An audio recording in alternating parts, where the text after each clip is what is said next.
Sveiki visi gimę po jaučio ženklu.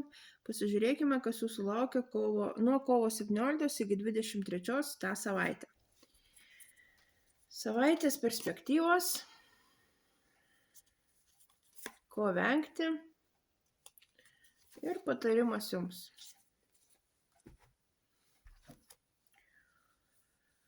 Labai džiaugsminga, labai pilna gerų emocijų savaitė.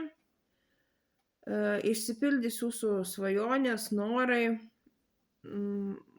emociškai būsit labai pakylėti, laimingi, viskas klostysis taip, kaip jūs planavot, kaip jūs norit, įsigyvendins jūsų norai,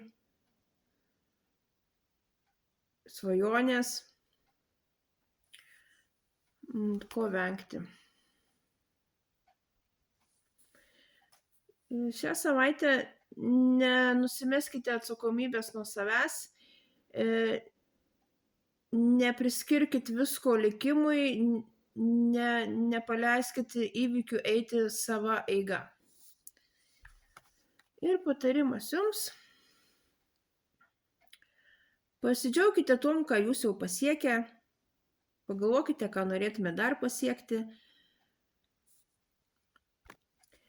Siekite finansinės laimės, pagalvokite, ko dar norėtumėt pasiekti.